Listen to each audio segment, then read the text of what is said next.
right here in Vancouver? Oh, it's one. I mean, it's weird. It's weird to be at a convention at home.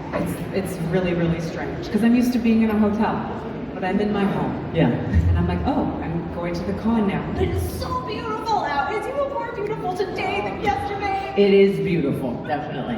When you started doing Smallville, and obviously you started doing shows, and you're from here, even now to this point, do you get recognized when you're out and about in Vancouver, just living your normal life? Are people like, whoa? Yes. Not as much as it used to be, obviously. But also, like in my neighborhood, I don't know, people know that I live. Yeah. I think there are parts of town where I live and I exist, and I think people are mostly, if they know who I am, they know who I am. And they take a look. I'm a neighbor. Yeah, you're a neighbor. But yeah, definitely.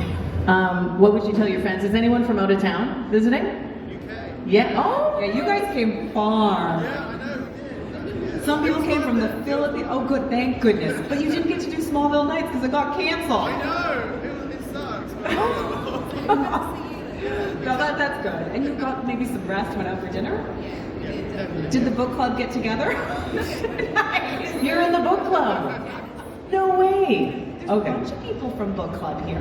Well, this is pretty awesome because you have a book club, the Man Women's Library. How did this even start for you? I always write about books on Instagram because I hate Instagram, and I feel crappy just putting pictures of myself up there all the time, and it makes me feel dead inside. And so I started posting about books because I love them, and it's nice to talk to people about something that feels substantive. And then my friend Heath, who has really been pushing me to do certain things, he's the one who helped me get this comic book I have going. He's the one who basically was like, Kristen, you have to do the book club. Do a book club. You're doing a book club. Okay, fine. So he helped me figure out how to do something, and he and I are kind of floundering a bit on how it works, but I don't know, the community is really lovely online. There's like a bunch of people here, and you know, when you drop in and everyone has fascinating conversations, and I feel like they're all lovely human beings, so it's just a nice community. How many people are in the book club? All right, right on, nice. If you could take any book, it doesn't have to be in your book club, but any book that you really covet, what would you take and put on the big screen? That's a really hard question to answer. Sorry. Well, it's funny because the conversation right now is all around Wuthering Heights, right? Yes. And that's one of my favorite books. And I will not go see that movie. As cute as Jacob Morty is, I can't bring myself to do it, and I think that's the hard thing about adaptation. And we just read, in book club, we read Remains of the Day, and then watched the movie and had to talk about it. And I love the movie Remains of the Day, and I had watched it before I read the book, but after reading the book, it's really changed my experience of the film. And I don't know, the mediums are so different, and they explore the world in such different ways. Books are so interior, and films are quite exterior because it's visual. So I guess it's a hard thing to answer because you'd have to find the right book that I think would translate beautifully. And they changed Wuthering Heights. Oh, they changed it, and I read the plot, so. yeah, I can't. It's not Wuthering Heights. I mean, that's why it's Wuthering Heights. No, I totally agree. Going back to your, statement about Instagram being on social media, aren't you happy then that social media wasn't vibrant when you were starting? I would have died. It would have been awful. And we lived, and Tom talks about this a lot on our panels, but we lived kind of in isolation. There were forums online, and that was it. I don't even know when Twitter started. It was during the show, but none of us had Twitter. But we had paparazzi. I think that was still something that was much more prevalent because people didn't have phones to take pictures of people everywhere. So we would get chased and yelled at and all that kind of stuff, but we had more privacy in our lives, and you didn't have to engage in that way where you had to monetize or make your life into content, which is what we were talking about also, because now you do. So we're all old people going like, what are you, like, how do you do this? Do we have to do this? In what ways do we do this? How does it feel okay? And like, we're not selling people stuff that they don't need, all that kind of stuff. Totally, definitely. You've been filming in Gibson's too, which is amazing. Yes. Have you guys seen the show? Yeah, Murder in a Small Town, which you won an award for, which is amazing. I did. I won my first Leo. don't know, Leos are the BC acting. Yes, they are. And I've never gotten an award. Has anybody else? See? I've presented at the Leos before. That's awesome. Yes. Well, the show is awesome. Are we getting a third season? Yeah, I start shooting Yes. next week. Yes! Did you watch the Beachcombers growing up at all? You know what? I didn't. Okay. I think I was a little young. Yeah. But also, You I were. didn't have TV, really? Yeah. I did. I guess we had like CBC for a long, like on Yeah. that like twist dial. Yeah. And the rest was Buzz. And I'd go and we just watch Mr. Dress Up. Yeah, of course. It's got to be cool filming there. And Molly's Reach, though, too, being a I part of love that history, right? It's so Canadian, like. And they're up on the walls, all the Beachcombers. Maybe Yeah. you guys should watch Beachcombers before you go. It's a classic Canadian television program. It is what Gibson's is famous for first, is Beachcombers. It's just a bunch of people who comb the beach. Yeah. You're gonna It's love a it. series that went for like ever. Just watch one. No, just watch one mini episode. And you're in Canada, so you can go to like CBC Gem or whatever, and you can watch it there for free. Have you guys seen EuroTrip? Oh my gosh. I'm sorry, it's my favorite movie, and you have like a small role, but it's mighty, and Scotty Doesn't Know is probably the best. It's weird how popular it is. And parts of America that I go to, that is the thing that I get yelled at conventions the most. Just Scotty Doesn't Know. Fiona! It's gonna be stuck in everybody's head today, right? Yeah. And you guys can ask a question too. Yeah, Don't there's be shy nobody if at you them. wanna get up. Thank you. Oh thank my you. goodness. Thank you for being the first. Yeah. Thanks very much for coming out. We really appreciate it. Of course. You've filmed a lot in Vancouver over the years. Just what do you think is the difference between filming in Vancouver over like filming on the road? I mean, apart from the fact that I'm at home, which makes it all feel very different being at home, Vancouver's beautiful. So when you're out in the middle of nowhere at like 5 in the morning or whatever, or at 11 at night, you're just sitting there, it's always gorgeous.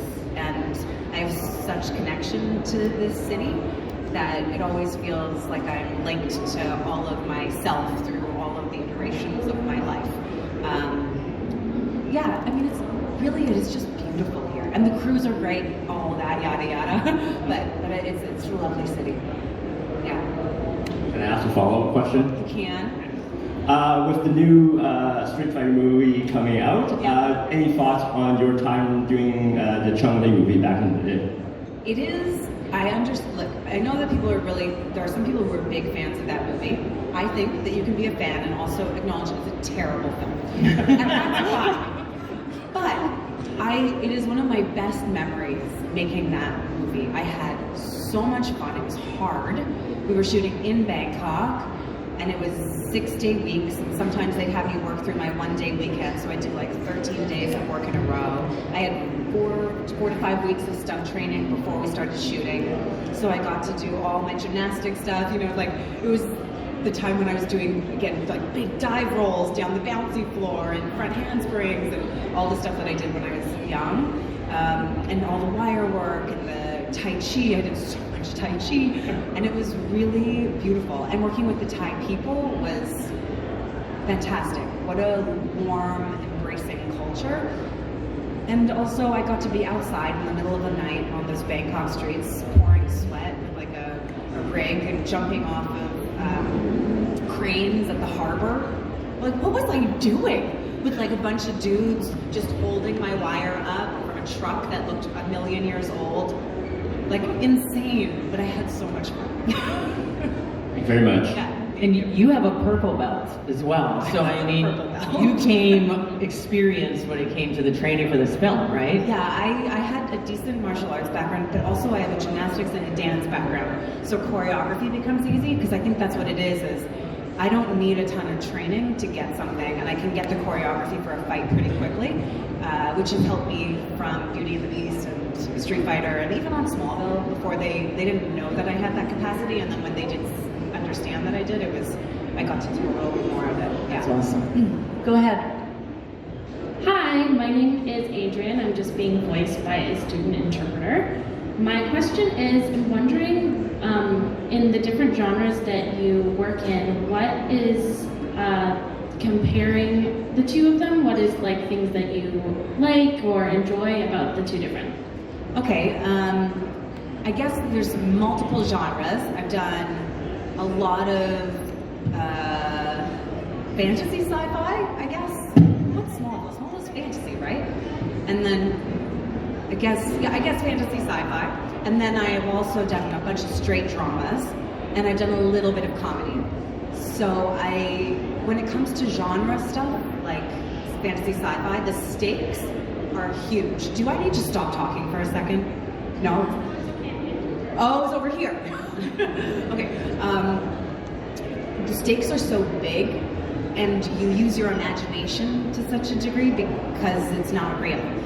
And there's something really fun about that. Also, you can explore sticky themes and sticky subject matter in kind of under the guise of something else. Like you can dig into human nature in a different way because we're covering it up with all of this superpowers or whatever. Drama itself is so much fun because it's real. Like it's constantly grounded in reality, and so the stakes feel like they're tied to life. And I like that because I can relate to it a little bit easier. And comedy is a genre I'm really confused about, but I have a lot of fun doing. And I think that it's a mathematics game sometimes that I don't get. I don't understand the joke structure, but it's really fun and playful and ridiculous. They just did a comedy this year, and it's insane. So that's my I don't know, sense of it. Thank you. Thank you. Yeah, thank you. What, can you tell us anything about this comedy that's coming I up? Kill the Bear. Have you seen Shorzy or Letterkenny? Yes. So it's Jared Keeso's show. Oh my So this goodness. is Jared Keeso's new show. Amazing. And it's a bananas cast. Oh, you do sports reporting sometimes. Yeah. Georges St-Pierre. Come on, this is Yeah, gonna be he's like- amazing. if you don't know, he's like a massive fighter. He's probably one of the most famous people in Canada. I Yes. have no idea who he was. And his personality is he's- huge. Yeah, huge personality, and he's like a big fan of dinosaurs. Huge fan of dinosaurs. It's Chad Kroeger. It's so What? weird, yes. This is amazing. When is this coming I out? don't know, but I think they're doing a cast screening in the spring. Amazing. But it's on Crave. I don't know what it's going to be in America. Oh, this is gonna be good. We'll see. It's Okay. so weird. Can't wait. Go ahead. Hi. So first question, are you, or is it in the works, a possibility of a Smallville redoing some kind, because I know Michael Bartolome was talking about it. Yeah, I think the latest is the boys, aka Tom and Michael, have been working on this animated idea. I think really Michael, with Tom's support, an animated version of the show that is, I think Alan Miles, who created Smallville, are also obviously in conversation with them, but I think getting through, I think it's the DC Warner Brothers struggle to get something going, but they haven't talked about it in a long time, but I know it's still inching through the process. Second question, Yeah. going off of what they asked earlier, you were talking about comedy on Michael's podcast, Right. Right, and you were saying some of the same things that you're saying now. So I'm just kind of curious if we're looking to kind of expand on the comedy genre that you're working with and how that's working out for you. Looking to expand. I don't know that I'm looking to expand, although I'm really open to it if like there's something there, but I'm not going to start trying to audition for a million comedies. That feels not. We were talking about doing things that scare you, but I just don't know if I don't know. But I had fun, and it's fun to go to work and laugh, which is what I did. Like day one on that show, I walk on set. This is I guess a bit of a spoiler, and I don't know if I'll get murdered, but Jared, there's like a giant prosthetic penis, like absurd, like just so absurd, and I just was laughing so hard, like cry laughing, and that never happens on a drama, really, ever.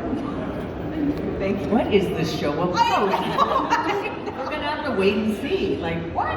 You guys got together as the Smallville cast yesterday on the main stage. Did you guys get a chance to see the group together?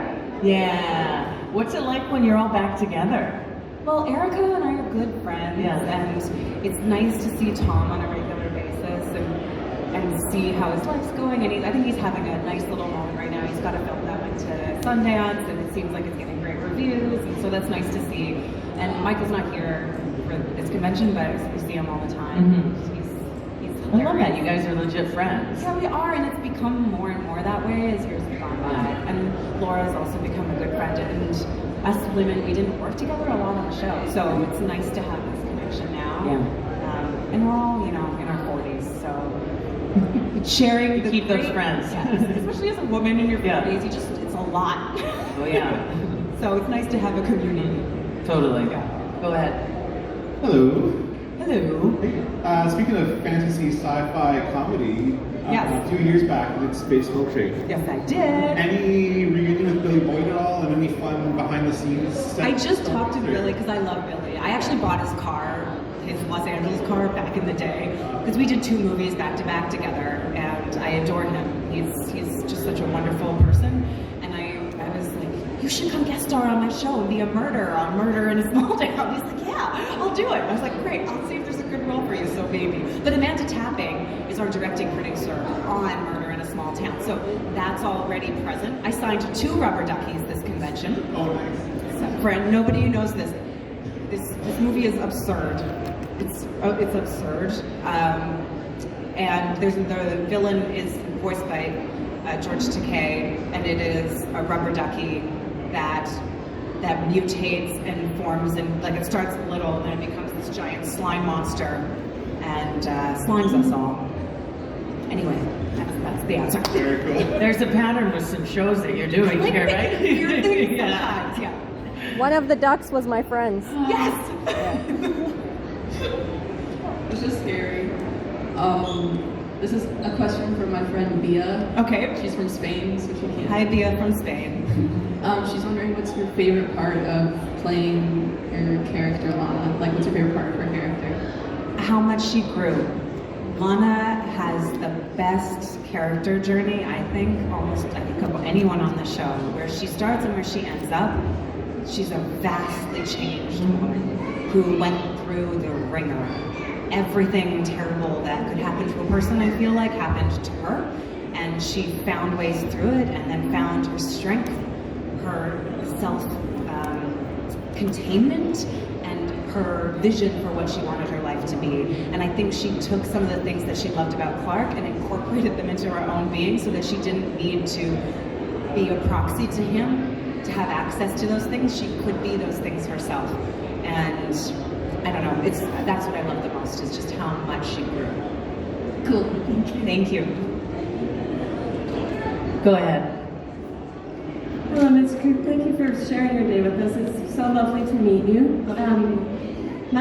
My open-ended question, I suppose, is one of my all-time favorite series of any genre is Burden of Truth. It is such a moving, beautiful, wonderful show. Your performance is phenomenal. I was just wondering if you could share any stories from the creation of that series. Of course, yes. Burden of Truth is the show I'm, to this day, the most proud of. We worked so hard on it, and I was with that show from Brad created the pitch, and brought it to me, and I was there from going out and pitching it, and we developed, Brad and I developed that character, and she's both of us. She's very much Brad to a degree, and also me, and we were able to really dig into topical issues that are really relevant in Canada, but also in the States. And I got to work with these beautiful human beings. Peter Mooney and I are working on that comic book together. The comic book came out of Burden of Truth because we were in Winnipeg, steeped in the kind of lore and mythology of Winnipeg, which is fantastic. And we just, I don't know, we all kind of fell in love with each other. And Luke, who was a PA, he came to see me yesterday at photo ops because we didn't have a wrap party because it was COVID. And he gave me this bottle of wine because we bonded over Star Trek The Next Generation, and it was a Chateau Picard. And he'd had it for 5 years since we wrapped. So that's what was, I think, at the heart of that show, was this love that we all had for each other, and a knowledge that we were making something that felt like it mattered. A lot of the time you make shows and you're like, I don't know if this matters to anybody. Like, if it means they get to escape for a day, that's plenty for me. But that show is a little bit more. I'm so happy you liked it. Thank you. Are we just learning that you're a Trekkie? Are you a Trekkie? I mean, it's not new knowledge. Okay, well, Yeah. it's new. I mean, this is awesome. We went from CBC on that tuki to a remote TV with colors, and it was because we were going to watch Star Trek, The Next Generation. That's all we watched. If you had like a weekend off to just be lazy and like say you're not reading, Yeah. what would you binge watch? What would be your show?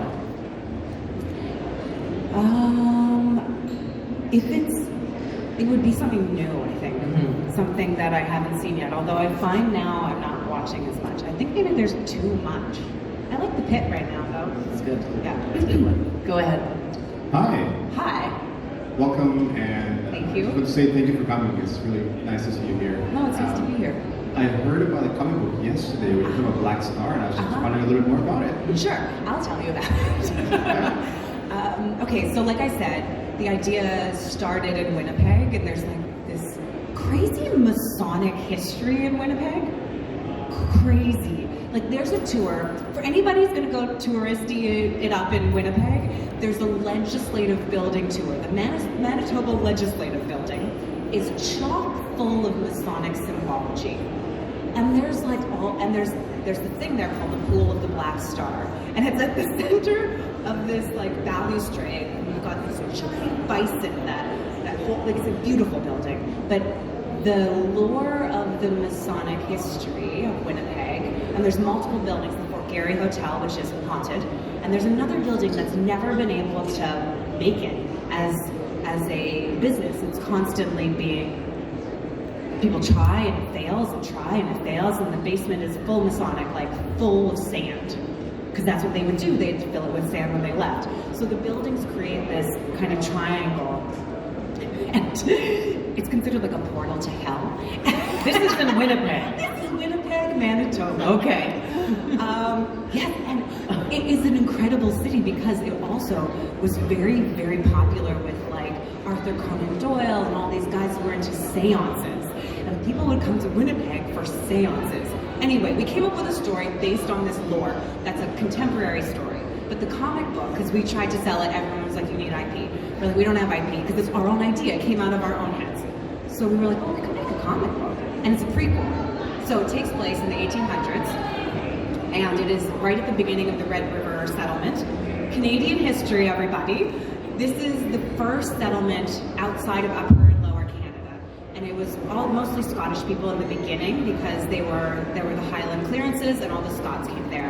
And so it's a story about magic and about power and about corruption and about a group of people who decide to make certain choices to stop this power from spreading, this corruption from spreading, and there are consequences that last through generations.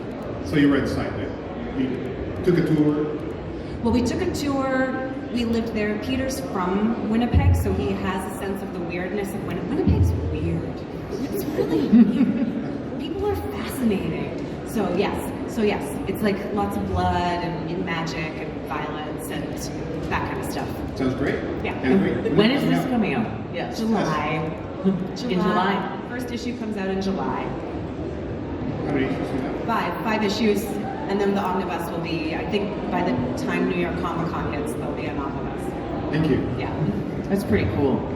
Did you ever think you'd do a comic, like of all things? No, but I love it. But I got into comics, I don't know, 10-ish years ago, and I got into the like Joe Sacco journalist comics. But there's a lot that, and then I really love the memoir comics like Persepolis and the That's amazing. comic. Like there's just, I love that storytelling style, so I did get into it, and I just read all of Something's Killing the Children, which I loved. Hi, are you familiar with the Marvel Universe? I am familiar in so much as I've seen a couple of films, and I have been steeped in pop culture to the degree that I am, which is less than most people. but you know, I've been alive for the last 10 years. Awesome. So who would you choose to be like a superhero in the Marvel universe? Do you mean like an actor? Or like, no, in the universe. Oh, So if you could be in the universe, who would you be in the Marvel universe? Can you give me some? Black Widow, Who's the weirdest? I actually don't know. Does anyone know? Yeah. Who? Does anyone have an idea? I would prefer something Who? super strange. Squirrel Girl. Squirrel Girl could be one. You could be her. I need to look this up. Squirrel Girl. Yeah, Squirrel Girl. Yeah. Squirrel girl. I can't play that girl. No. Okay, squirrel girl. She sounds weird. Okay, you're gonna be her now. Okay, thank you. Go ahead. Hello, thanks so much for coming here. I've been a big fan since you were in Smallville. Thank you. I was wondering if you could have a dream role in a movie or a TV series. Which one would you choose? When I answer this question, I always pick Aunt Shirley because I love her and I can't play her. It's like that yearning, that thing, it's unrequited. She will always exist out there somewhere, but I love her. And I think she's a fantastic character, and I'm so happy that I loved that book growing up because I feel like it had a real impact on me in my adult life as well. Yeah. Thank you. Yeah, of course. Hello. Hi. What was your experience working on the Sunshine Coast for Murder in a Small Town? Listen, it's a dream. I don't know how many of you have been to the Sunshine Coast. Yeah, lots of, right? It's beautiful. So you get to spend 4 months there. Walking on Bonnie Brook Beach, going to all the little shops, going for hikes, and it's beautiful, and the ocean and the mountains and the eagles and the whales and it's just heaven.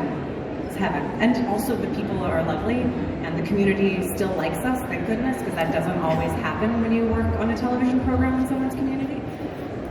It's really a wonderful, wonderful experience. And you said you start filming next week for season 3 already, so that's awesome. Yeah. Looking forward to that. Do you have another question? Thank you. Hello. Any future plans for voice acting for video games? Oh, that's a good question. Not right now, and I haven't really pursued it. I keep doing that. But I did that one video game for my friend Grant Harvey. He was directing a video game, and he asked me to come out and do it. He had done a bunch of Burden of Truth, and I had a lot of fun because I'd never done it before, where you wear all the dots, and you have that stage where you have all the cameras, and you're acting to kind of like stand-in objects, but they have the monitor, and you can see the set through the monitor. I found that really fun. And I wouldn't be opposed to doing that again. I don't know. Nobody's approached me about that though, so I don't know. Thank you. Smallville is on all the Netflix around the world now, which is amazing. Yeah. So my 12-year-old niece has just discovered it, which is amazing. How do you feel about people just discovering it? So many young people at my table. All these Gen Z people. They're very, very cute. But I heard about this a while ago because my friend's daughter, who's graduating from high school this year, I can't believe it. It just makes you feel so old. But she was like, Auntie KK, you're all over Twitter, and we were not Twitter, TikTok. And just all these like fan edits, and that was a while ago. Just because Tom's so pretty, I guess. I think that seems to be the substance of it. Tom's so pretty. Yes. I think you have your own on there as well. The TikTok. On the TikTok. I don't know the TikTok. Yeah. I avoid the TikTok. Hi.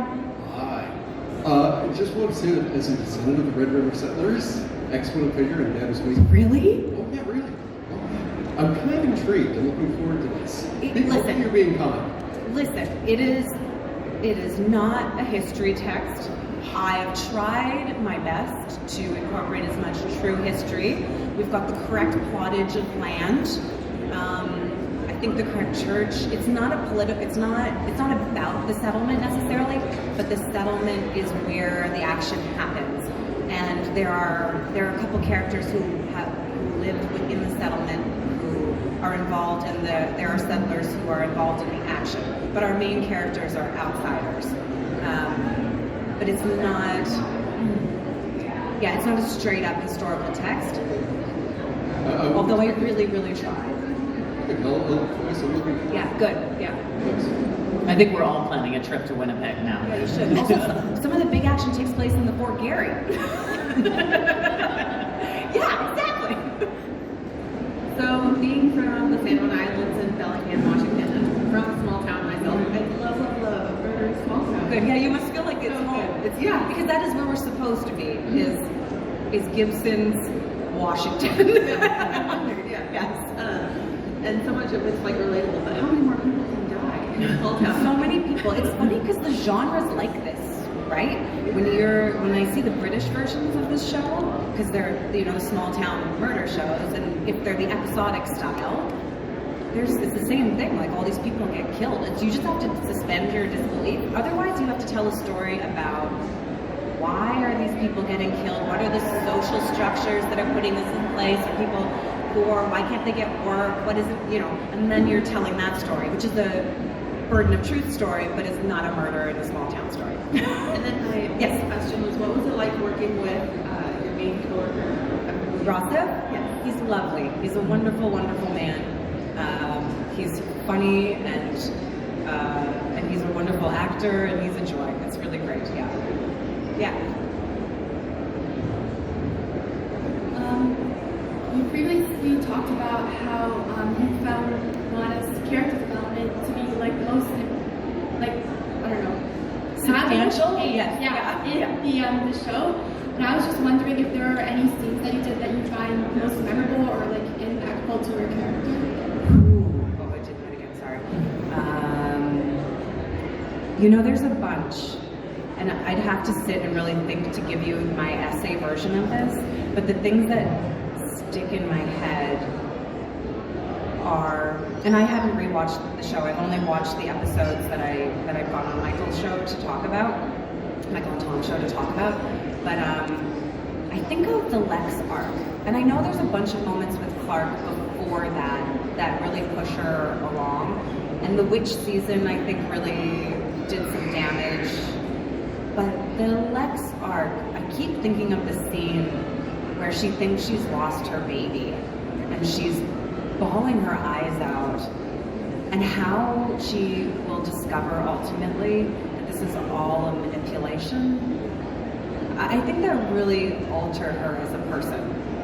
She was already altered, but that arc really pushed her to understand human nature in a more perhaps realistic way.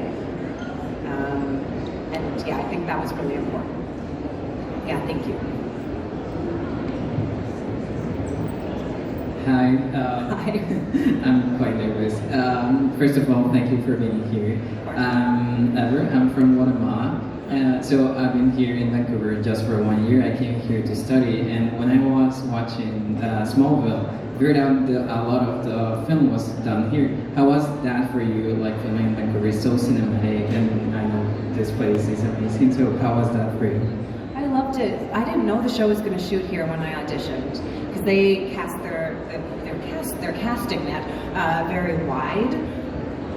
And so when I auditioned, I had no idea it was going to be here. And when I got the show, I didn't know it was going to be here. But David Nutter, who was the director of the pilot of Smallville, he worked here a lot on X-Files, and he loved this city, and so he decided to work in Vancouver, and that meant that I could stay at home with my parents. My dad could drive me to work because I didn't have a car. I didn't have a driver's license, and that went on for a little while. Like, he'd drive me all the way to the Kent farm because Smallville wouldn't let us have drivers. Which I guess that went on for a long time. But I got to be home, and that show got really popular for a while. Like, couldn't walk in a museum, couldn't walk down the street in certain places without having paparazzi chase. Like New York, walking Soho in New York, no, never, couldn't do it. So being able to just be in my neighborhood, at home, with people that I know, where this weirdness didn't feel like it existed, where I still felt like I was me, was so valuable. And I don't know what would have happened if we had shot in, I don't know, LA what I have done. I have no idea, being surrounded by the business and everyone in the business where like the idea is that this is the most important thing. Vancouver just didn't feel that way. Thank you. Yeah, of course. Hello. Hi. So my question is there a favorite experience you have being part of Smallville, whether filming or outside, like an experience with a fan or anything? What's been your favorite experience being part of something like that? Well, there's a few things. I always say that my favorite thing is like my experience with the people. I made really good friends on that show, and I met people that ended up, living in my house and like all that kind of stuff. People that I love, and that's the most memorable and the most important to me. Secondarily, we did a lot of fun stuff on Smallville. Erica said this on our panel yesterday. We just got to do crazy things on a big budget show, and I've done a lot of Canadian TV at this point too, and we just don't have the money to do that fun stuff. So being on a big budget TV show is really fun that way. And then there was the third thing that has disappeared from my mind, but I'm sure it was really interesting. But those are things that really stick with me. Yeah. Awesome. Thank you. Thank you. And this is perfect because you get the last question. Dun, dun. Yay! Okay, whoa. So my question was, if you could change anything from Lana's storyline, her arc, would you change anything, or did you like how it played out? Oi, oi, oi. There's a lot, so. I know. Well, I ended up liking where she ended up at. I like who she became, and that she was satisfied in the end, and that she had strength and power in the end. Could she have become that person without being possessed by Isabel? Maybe. Could she have become that person without being a vampire that one episode? Highly possible. So there are some things, listen, I don't want to get rid of Isabel. I had a lot of fun playing her, but there are things in the show that felt extraneous, but they were there for a reason, and it's hard to pull those threads. And I think I know some people don't agree with me. I actually don't know why, but I think they stuck the landing with Lana. And maybe it's because she ended up too powerful. Maybe that's part of what is disliked about it. I don't know. But anyway, it's hard for me to answer. Yeah. No, I get it. It's like our own lives, right? Yeah. Well, everything that she experienced is created who she is. Exactly. So. And a TV show, sometimes you can't always say that. But I think that's what I mean when I think they stuck the landing that way. What she went through made sense to the person she ended up as.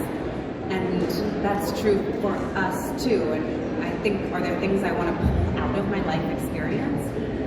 I don't know. Not when I really think about it, not really, because I learned so much. And would I have had that crash course lesson if I hadn't done the things? If I was writing this character like KRISTIN's life, I'd be like, God, these writers, what is this? This is nonsense. Why did she do that? That is not like, but it kind of, I don't know, it makes sense to the ending or to the middle or whatever this is. Okay. Yeah. Thank you so Thank much. you.